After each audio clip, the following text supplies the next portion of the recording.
In the late 19th century, in the event known as the Scramble for Africa, where European powers made treaties among themselves that divided the African continent into colonies, the region that comprises present-day Eritrea came under the control of Italy.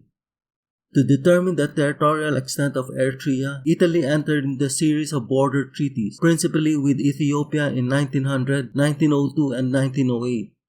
These treaties laid out the Ethiopian Eritrean border on paper, but these were not demarcated on the ground.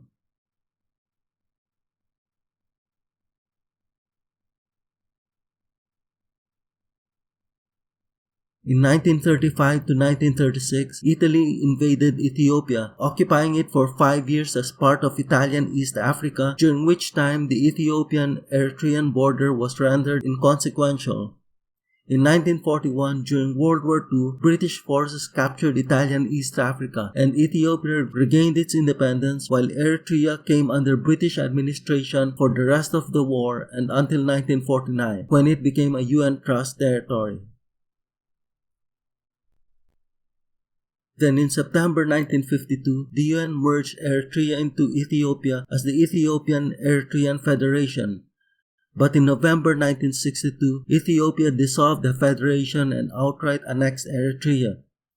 Eritrean nationalists then launched an independence struggle, ultimately a 30-year revolution that triumphed in May 1991.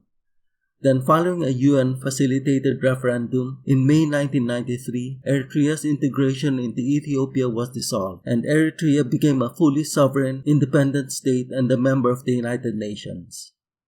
Meanwhile, in Ethiopia, a 17-year rebellion also prevailed in May 1991, seizing power in Addis Ababa, Ethiopia's capital. During their revolutions, both rebel groups in Eritrea and Ethiopia had worked together in a military alliance against a common enemy, the Ethiopian Derg government. Thus, in the aftermath of their revolutions, Ethiopia and Eritrea fostered a close relationship, even signing a number of bilateral treaties that envisioned mutually beneficial political, economic, and social endeavors. However, relations soon soured for a number of reasons. Their political structures differed. Ethiopia had formed a multi-party federal parliamentary system, while Eritrea a staunchly nationalistic one-party unitary state. These political differences caused a personal rivalry between their authoritarian leaders. Furthermore, Eritrea maintained a strong militaristic culture acquired from its long independence struggle. And even during their revolutionary wars, Eritrean and Ethiopian rebel groups had sometimes clashed over projecting power and controlling territory, which were overcome only by their mutual need to defeat a common enemy. Relations further worsened when Eritrea introduced its own currency to steer its own economic and trade policies, but which alienated Ethiopia.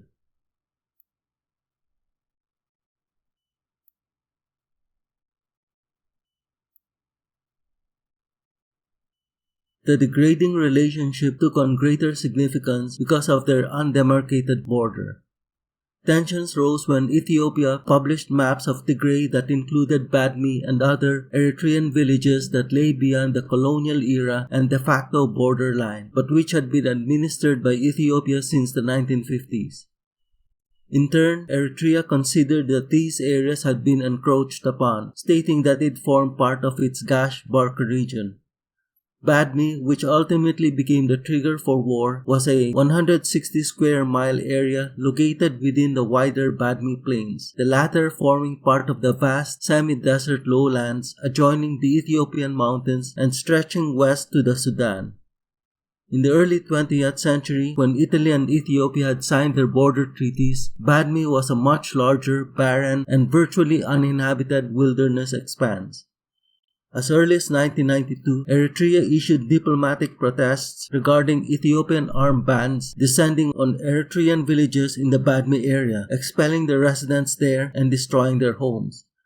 More complaints of Ethiopian border intrusions into Badme continued through 1994 to 1996, and then also in the Afar region in 1997. Attempts by Ethiopian and Eritrean officials to resolve the escalating crisis failed, and border skirmishes between their forces began breaking out. In May 1998, following another firefight between Ethiopian and Eritrean border units in Badme, Eritrean forces, backed by tanks and artillery, advanced into Badme and seized control of the whole region. Fighting then also broke out in eastern Tigray, where Eritrean forces occupied the border areas and also the Afar region. Ethiopia mobilized for war and quickly sent troops to the front lines. In the following weeks, inconclusive battles took place, which included armored and artillery engagements.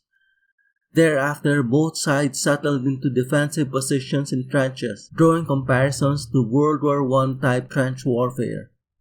At war's peak, a combined 500,000 soldiers were locked in combat at the border.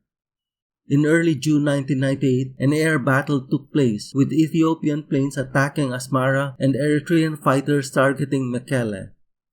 Both Ethiopia and Eritrea, despite experiencing severe economic hardships from their long revolutionary wars, spent hundreds of millions of dollars purchasing warplanes, tanks, artillery pieces, and other weapons from many sources, including Russia, Bulgaria, China, Israel, Kazakhstan, and Ukraine. In February 1999, Ethiopian forces, backed by air, armored, and artillery units, launched a major offensive in the western sector. Within a week, they had broken through, recapturing Badme and advancing 10 kilometers into Eritrea. In March to May 1999, Ethiopian forces tried to duplicate the success in the central sector to bring pressure on Asmara.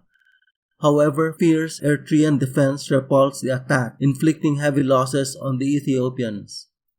The final phase of the war occurred in May 2000 when Ethiopian forces launched a multi-sector general offensive that caught the Eritrean army by surprise. In the west, Ethiopian infantry slipped through lightly defended Eritrean positions and moved swiftly through the lowlands. With air, armored, and artillery support, the Ethiopians seized much of Gash Barka. The Ethiopian army also broke through in the center. By mid-June 2000, the Ethiopians had penetrated deep and controlled some 20 to 25% of uncontested Eritrean territory, forcing some 650,000 Eritrean civilians to flee the border regions. From the outset of the war, the United Nations sought an end to hostilities by issuing a number of resolutions, which however failed to stop the fighting. Likewise, mediation efforts by the United States and Rwanda and the Organization of African Unity also fell apart. On May 12, 2000, the UN passed Resolution 1297 demanding the end of hostilities and Resolution 1227 imposing a ban on arms sales to the two sides. Intense pressure by the UN and OAU finally forced Ethiopia to end its offensive and declare the war over on May 25, 2000 after Eritrea announced it would withdraw its forces from the remaining occupied Ethiopian areas. On June 18, 2000, Ethiopia and Eritrea signed a ceasefire. In July 2000, UN peacekeepers arrived to man the newly formed Temporary Security Zone. And in December 2000, Ethiopian and Eritrean negotiators signed the Algiers Agreement, which contained a stipulation to refer the border issue to a Boundary Commission. Subsequently, the Eritrea Ethiopia Boundary Commission was formed in collaboration with the Permanent Court of Arbitration. Both Ethiopia and Eritrea agreed to abide by the arbitration ruling, which was to be final and binding. In April 2002, the Boundary Commission's ruling was released, which awarded the greater portion of the disputed border area to Eritrea and the lesser portion to Ethiopia.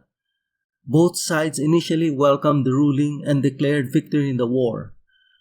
However, a few months later, Ethiopia announced reservations to the ruling and soon rejected it outright and sought a revision in the Badme area. In turn, Eritrea declared opposition to any changes to the ruling. In response, Ethiopia refused to allow Boundary Commission officials to demarcate the border. In July 2008, the UN ended its peacekeeping mission after Eritrea had earlier forced the UN peacekeepers to leave the security zone. Earlier in November 2007, the Boundary Commission, unable to physically mark the border on the ground, announced that it had demarcated the border in its maps. It then dissolved itself, stating that its mission was completed and that the physical demarcation should be made by the disputing parties. For Ethiopia and Eritrea, the contentious issue of the border was the placement of Badme, which for both countries had become of great psychological significance that symbolized the war itself, and being awarded the area would be the absolute moral victory that would vindicate and justify their human and material losses.